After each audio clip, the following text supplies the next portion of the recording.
Hey guys, I'm Holly. Welcome back to my YouTube channel. Today I'm giving you my 3 absolute best tips for how to build stamina in the beginning as a runner. If you or anyone you know is struggling with liking running, it's just too hard because you feel like you can't breathe, this video is for you. I swear by the 3 things I'm going to cover today. I'm going to give you everything you need to know and you can apply them starting right now. As someone who was once a beginner runner herself, I can tell you that the pivotal moment you guys are looking for is to be on a run and stop or take a break because you want to, not because you have to. You're not being stopped by not being able to breathe or legs burning.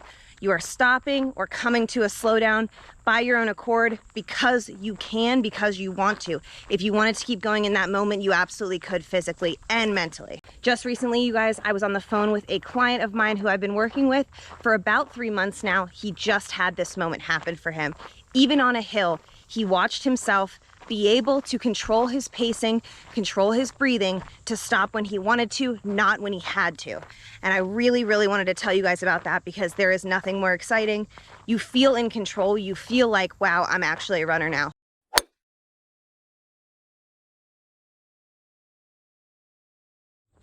First thing we've got to do is identify our gears, our slow, our medium, our fast. Key word here being our. This has nothing to do with anyone else. You don't need to be going any sort of speed to consider yourself on a run or a runner in general. That whole idea and concept gets in so many people's way in the beginning that they end up giving up before they've even started. If you're someone who's never gone out for a run before, we'll say that your slow pace is you standing in place, not moving. Your medium is a walk at your regular walk speed.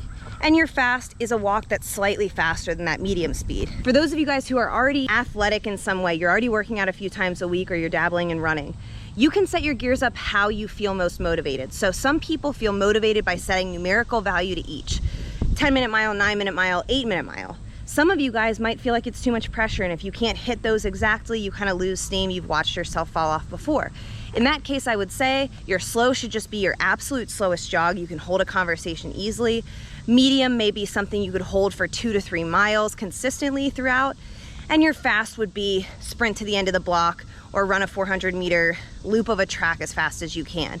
Those are different ways to look at it, but whatever it is that motivates you the most, hold tight to those modes because we're gonna use them in different varieties of running. To state the obvious, a lot of you guys will give up running in the beginning because it feels too hard because you are going too fast. The reason we find these gears initially is to understand that our medium is often slower than we think it is. And we can't really figure that out until we hit those slow and fast paces. Now, for you guys watching this who are absolutely brand new, you really haven't exercised before, I want to speak directly to you. You're used to a resting heart rate. Sedentary, staying in one place. Maybe you walk briskly a few times a day for just a few seconds, but you aren't used to moving at that elevated heart rate for an extended period of time, like a workout. So when I talk to you guys, I want to let you know, I understand the panic that's associated with that. I've had a few clients who tell me, look, as soon as my heart rate exceeds 100 even, I don't feel well. It feels like my body's going into shock, panic mode, the sweating, throat constricting, maybe my legs itch or my head feels like it's a little bit red and swollen. All those things happen because your body isn't used to it. Totally normal. But what we've got to realize is when we break through those barriers to introduce our body to that level of exertion, we are able to sustain it. Our mind is just telling us we're not used to it. So it kind of goes into defense mode, letting us know things are different. Some of you guys may have already tried to run with a group or told a friend about this new adventure of getting into running. And they tell you, oh, we'll go together. I'll go really slow. Don't worry. It'll be totally fine. You'll be okay. And you've gone on this run and you felt like you're being dragged by a leash the whole time. I have been there. I totally understand the feeling. Now, going back to those gears we set for ourselves, our slow, our medium, our fast, that helps give us confidence in the face of anything going on around us. Any group run we're on, any run we're doing with a friend, they might call it a slow run, they might call it a fast run.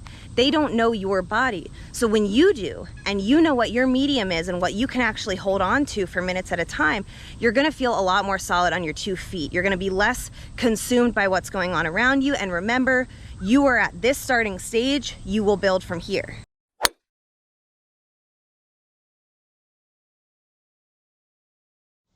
The next thing I want you guys to focus on is spending the majority of your training time at that medium speed. So for at least the first 2 months of training, it would really behoove you to get comfortable at your medium. Again, this might be slower than you thought it was, but it will get you comfortable continuing to move forward for a period of time. I would say starting at least for 20 minutes and building up to 30 and 45 without stopping.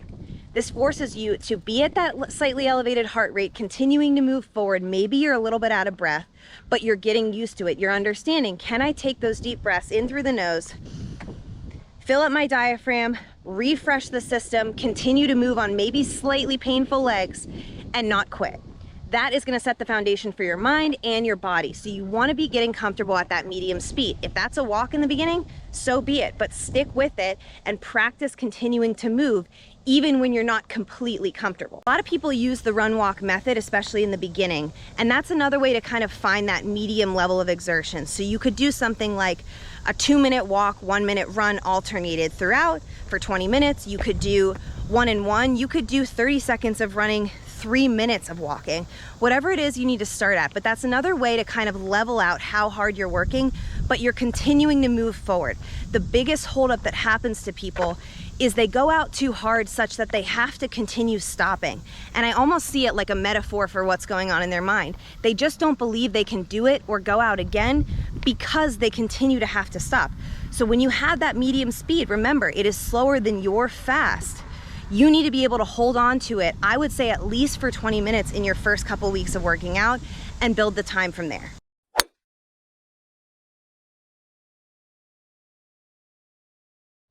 All right, guys, my final tip for you today is sort of a mental trick, tricking your body into working harder for longer without it realizing. What you're gonna do is you're gonna mix up running with strength work. Now, obviously, I'm a big advocate of strength work, but here's how you're gonna use it to your advantage for stamina and endurance. You're gonna find your fast speed.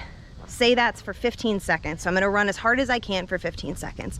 Rather than finish the run and stop and catch my breath, I'm gonna go into a set of air squats, 10 air squats. I can do them as slow as I want.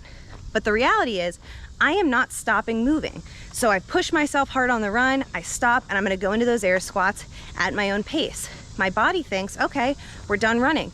The panic kind of goes away, heart rate starts to come down. I'm able to start catching my breath a little bit on those air squats, but I am still moving, I'm still exerting.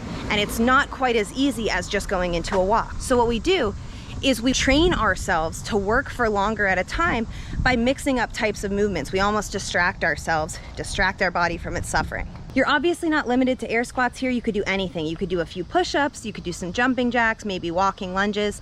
But the point is, you are shifting the focus to something new, but you're continuing to work hard. That is going to be the ticket to building that stamina, adapting to new things. Just like I said, we're setting the gears so that eventually you can go from slow to medium to fast, back down to medium, back down to slow. Same thing with this strength work intertwined with the running. You're able to adapt and teach yourself how to breathe through it. Guys, we all started from somewhere, every single one of us. So take that judgment away. All you can do is start. So maybe apply one of these tips this week, go out, maybe figure out what is my slow, medium, and fast. And if you have to do a little trial and error from there, you will. But I promise you that feeling of the first time that you decide to stop running versus feeling like you're being forced to stop running is worth every second of work in the beginning. Eventually, you'll be focused on other things. How's your form? What race are you signing up for? And I'm so excited for that. If you guys need any workouts, any follow-alongs, definitely follow me on Patreon, link down in the description. Subscribe to this channel for more upcoming videos, and I will see you guys soon. Have a good one.